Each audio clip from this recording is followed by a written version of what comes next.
জনপ্রশাসন খাতে মোট বাজেটের সর্বোচ্চ 22.1% বরাদ্দ রেখে জাতীয় সংসদে উত্থাপিত হল 2024-25 অর্থ বছরের প্রস্তাবিত বাজেট।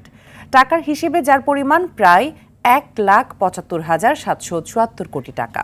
তবে এই প্রথমবারের মতো সুদের বরাদ্দ রাখা হয়েছে দ্বিতীয় সর্বোচ্চ স্থানে। এরপরের অবস্থান শিক্ষা ও প্রযুক্তি খাতের। বাজেটের খাতভিত্তিক বরাদ্দের খবর জানাচ্ছেন মারুফ রেজা।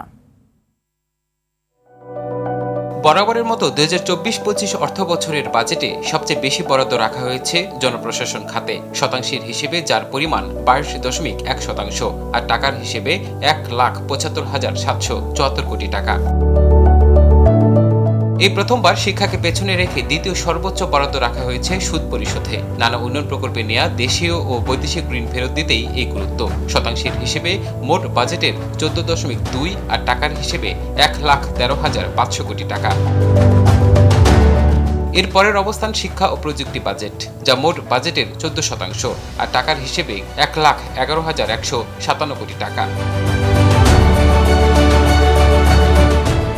পরিবহন ও যোগাযোগ খাত রয়েছে চতুর্থ অবস্থানে। মোট বাজেটের 10.4% রাখা হয়েছে এ খাতে। টাকার পরিমাণ 82,918 কোটি টাকা।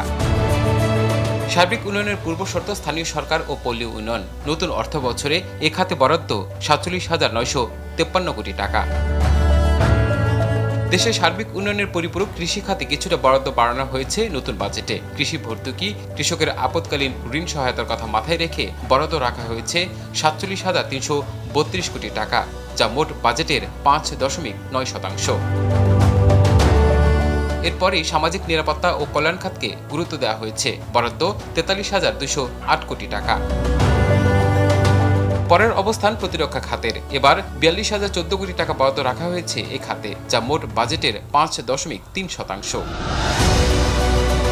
স্বাস্থ্যের মতো গুরুত্বপূর্ণ খাতে বরাদ্দ 5.2%। টাকার পরিমাণ 41,408 কোটি টাকা। জনশৃঙ্খলা ও নিরাপত্তা খাতে ব্যয় হবে 33,520 কোটি টাকা। গুরুত্বের বিচারে জ্বালানি ও বিদ্যুৎ খাতে বরাদ্দ রাখা হয়েছে মোট বাজেটের 3.8%। টাকায় 30,317 কোটি টাকা। এরপরে গৃহায়ন, বিনোদন, সংস্কৃতি ও ধর্ম এবং শিল্প ও অর্থনৈতিক সেবা খাতে ব্যয় রাখা হয়েছে। মারুফ রেজা, RTV, ঢাকা।